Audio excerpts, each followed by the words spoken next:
টি-20 series জয়ের পর ইংল্যান্ডের বিরুদ্ধে শুরু হতে চলেছে 3টি ওয়ানডে ম্যাচ। এই ওয়ানডে ম্যাচের প্লেইং 11 কী হতে পারে, কত তারিখ কখন চালু হবে খেলা, তা দেখে নেওয়া যাক। কিছুদিন আগেই 5টি টি-20-র মধ্যে ইন্ডিয়ার নতুন প্লেয়াররা যে পারফরমেন্স দেখেছে, এখন পালা এসেছে টিম ইন্ডিয়ার সিনিয়রদের। টি-20-তে 4-1 ইন্ডিয়া দারুণভাবে জয় করেছে। তার সঙ্গে অভিষেক শর্মার একটি দারুণ সেঞ্চুরিও রয়েছে। Hi friend, I am Paltu, আর আপনারা দেখছেন আমার ইউটিউব চ্যানেল হাসাদা টেক 1991-এ। সবাইকে স্বাগত জানাই। নতুন ভিউয়ার্স হলে চ্যানেলটিকে ফটাফট লাইক, কমেন্ট, শেয়ার ও সাবস্ক্রাইব করে রাখুন। তবে শুরু করা যাক। 6 তারিখ শুরু হতে চলেছে ওয়ানডে ম্যাচ, এবং তারপরে পরপর আরও 2টি হবে। টোটাল 3টি ওয়ানডে ম্যাচ রয়েছে। তবে 6 তারিখ যে ওয়ানডে ম্যাচটি চালু হবে 1টার সময়, এবং খেলাটি স্টার্ট হবে, মানে টস হবে 1টার সময় এবং খেলাটি স্টার্ট হবে 1:30টার সময়। তবে এই প্লেইং 11 কী হতে পারে তা জানার আগে চ্যানেলকে সাবস্ক্রাইব করে স্কিপ না করে দেখুন। প্লেইং 11 হচ্ছে Rohit Sharma captain, Shubman Gill vice captain. Opening করতে আসবেন 2জন প্লেয়ার, নিঃসন্দেহে কোনো সন্দেহ নেই, এখানে কোনো অন্য আর কেউ আসবে না।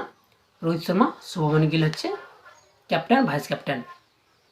3 নম্বরে বিরাট কোহলি।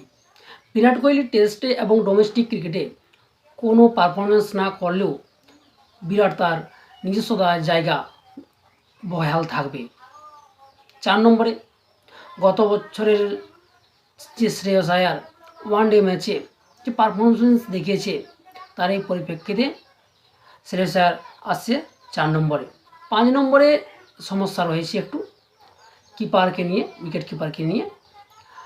কেএল রাহুল এবং ঋষভ পান্ত এবং কেএল রাহুলের মধ্যে একটি হাড্ডাহাড্ডি লড়াই চলছে। কে খেলবে তা সঠিকভাবে এখনও পর্যন্ত সিদ্ধান্ত কেউ নিতে পারেনি। কেএল রাহুলের বর্তমান যে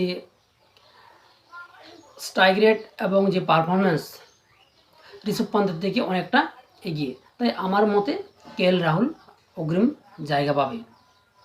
6 নম্বরে তো কোনো সন্দেহ নেই। 6 নম্বরে কুম্ভম্যান হার্দিক পান্ডিয়া, বরাবরের জন্য একটা দারুণ অলরাউন্ডার, বিশ্ববিখ্যাত অলরাউন্ডার। আমরা তাকে অনেক ম্যাচ উইন করতে দেখেছি। এছাড়াও টি-20 ম্যাচে যে পারফরমেন্স দেখেছে তা অনস্বীকার্য। 7 নম্বরে সমস্যা রয়েছে। 7 নম্বরে হচ্ছে কি, অলরাউন্ডার রয়েছে অক্ষর প্যাটেল, জাদেজা। এই দুজনের মধ্যে একটি হাড্ডাহাড্ডি লড়াই চলবে।